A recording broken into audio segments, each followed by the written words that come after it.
नमस्कार। आज हम हिंदी साहित्य की एक ऐसी दुनिया में चलेंगे जहां प्रेम का दर्द अपनी सबसे गहरी, सबसे पोइजिएंट शक्ल में मौजूद है। ये कहानी है रानी नागमती के विरह की, जिसे कवि मलिक मोहम्मद जायसी के शब्दों ने हमेशा के लिए जिंदा कर दिया है। तो चलिए इस एहसास में उतरते हैं। जायसी इस कविता की शुरुआत एक ऐसी पंक्ति से करते हैं जो सीधे दिल में उतर जाती है। जरे बिरह ज्यों दीपक बाती, यानी विरह में ऐसे जलना जैसे कोई दिया जलता है, उसकी बाती की तरह, लगातार धीरे धीरे खुद को खत्म करते हुए। बस ये एक लाइन इस पूरी कविता की आत्मा को हमारे सामने रख देती है। अच्छा, इस दर्द की गहराई में उतरने से पहले ये जानना जरूरी है कि इसे रचा किसने और किस दुनिया में रचा। चलिए जायसी और उनके महाकाव्य पद्मावत की दुनिया को समझते हैं। तो इसके रचयिता हैं मलिक मोहम्मद जायसी। वो उत्तर प्रदेश के जायस में पैदा हुए थे। लेकिन यहाँ जो बात सबसे ज्यादा मायने रखती है वो है उनकी सूफी परवरिश। जायसी को सूफी प्रेम मार्गी धारा का सबसे बड़ा कवि माना जाता है और उनका यही सूफी नजरिया उनकी कविता को एक आम प्रेम कहानी से कहीं ज्यादा गहरा, एक आध्यात्मिक मतलब देता है। तो ये जो कविता है ये उनके महाकाव्य पद्मावत का एक हिस्सा है। कहानी तो राजा रत्नसेन और पद्मावती की है, लेकिन हमारी कहानी का केंद्र है राजा रत्नसेन की पहली पत्नी नागमती, जिन्हें वो पीछे छोड़ गए हैं। और जायसी ने इसे ठेठ अवधी भाषा में, जो उस वक्त आम लोगों की जबान थी, लिखा है। मतलब एक दुनियावी प्रेम कहानी के पर्दे के पीछे एक बहुत गहरी रूहानी सच्चाई छिपी है। तो चलिए अब सीधा नागमती के उस इमोशनल सफर पर चलते हैं।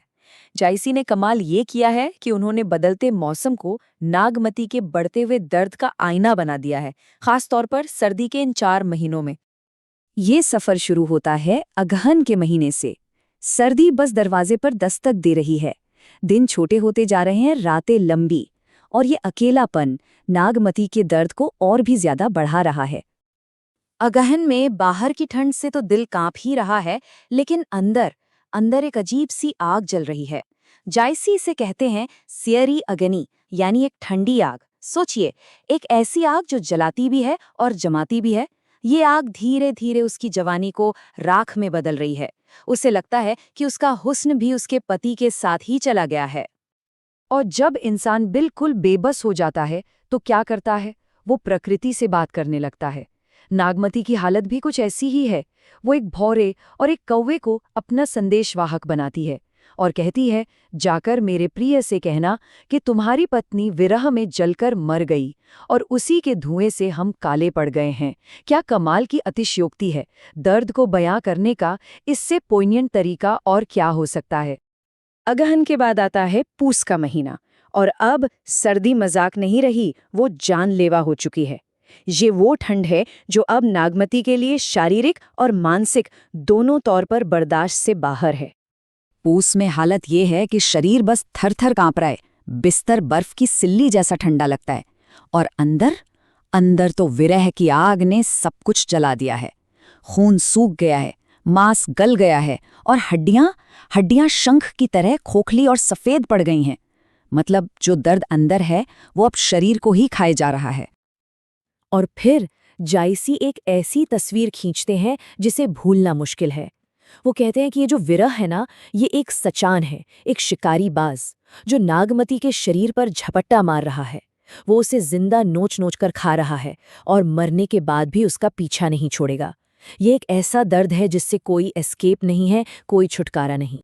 इसके बाद आता है माघ का महीना, और अब तो जैसे पूरी कायनात ही नागमती के खिलाफ हो गई है।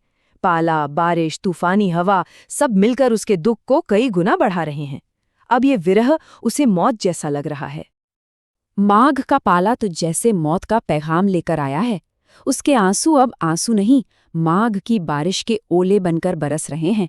एक तरफ शरीर हवा में कांपते हुए एक तिनके जैसा कमजोर हो गया है, लेकिन दूसरी तरफ देखिए, मन में अब भी एक छोटी सी उम्मीद है। वो अब भी अपनी जवानी को फूल और अपने प्रियतम को भौरा कहती है। और फिर आता है फाल्गुन, वो महीना जब दुनिया जश्न मनाती है, जब बसंत आता है, नए जीवन का संदेश लाता है। लेकिन सोचिए, किसी के लिए यही जश्न, यही बहार सबसे बड़ा दर्द कैसे बन सकती है। नागमती के लिए फाल्गुन एक क्रूर मजाक बनकर आया है। बाहर सब भाग खेल रहे हैं, रंग हैं, खुशियां हैं, और नागमती के लिए, उसके लिए ये सब दिल में लगी आग जैसा है। हवाएं उसे और भी ज्यादा ठंडक पहुंचा रही हैं, और उसका शरीर अब वो एक पीले पत्ते जैसा हो गया है जो बस अपनी शाख से टूटने ही वाला है। ये मौत का संकेत है। तो ये तो थी नागमती की कहानी, उसका दर्द। पर सवाल ये है कि जायसी ने शब्दों से ये जादू कैसे किया? कैसे उन्होंने इन भावनाओं को इतना जीवंत बना दिया? इसका राज उनकी भाषा में, उनके लिटरेरी डिवाइसेस में छिपा है। देखिए, जायसी कैसे अपनी बात कहते हैं। जब वो कहते हैं हड्डियां शंख जैसी हो गई, तो ये सिर्फ एक उपमा नहीं है, ये उस दर्द की इंतहा है। जब वो विरह को एक शिकारी बाज बताते हैं, तो वो उस दर्द को एक जीता जागता खतरा बना देते हैं। भंवरे और कौवे से बात करना उसके अकेलेपन को दिखाता है, और ठंडी आग जैसा विरोधाभास, ये तो कमाल ही है। ये सारे तरीके मिलकर उस दर्द को एक अविस्मरणीय अनुभव बना देते हैं। अब तक जो हमने देखा वो कहानी की सिर्फ ऊपरी परत थी, एक दिल टूटने की कहानी। लेकिन जैसा हमने शुरू में कहा था, जायसी एक सूफी कवि थे। तो चले अब इस कहानी के पीछे छिपे असली गहरे आध्यात्मिक मतलब को खोलते हैं। तो ये सूफीवाद है क्या? आसान भाषा में कहें तो ये एक सफर है। जीवात्मा यानी इंसान की आत्मा का परमात्मा यानी ईश्वर से दोबारा मिलने का सफर। और सूफी मानते हैं कि इस सफर में तड़प यानी विरह एक बहुत जरूरी हिस्सा है। यही विरह आत्मा को साफ करता है।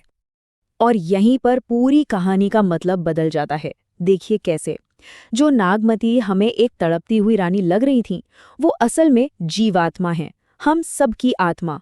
और राजा रत्नसेन जो उसके पति हैं, वो परमात्मा का प्रतीक हैं। तो ये विरह अब दुनियावी दुख नहीं, बल्कि एक आध्यात्मिक तपस्या बन जाता है। और नागमती के शरीर का गलना, वो असल में इंसान के अहंकार के, उसके ईगो के मिटने का प्रतीक है। और इसी तपस्या का, इसी गलने का आखिरी मकसद है फना।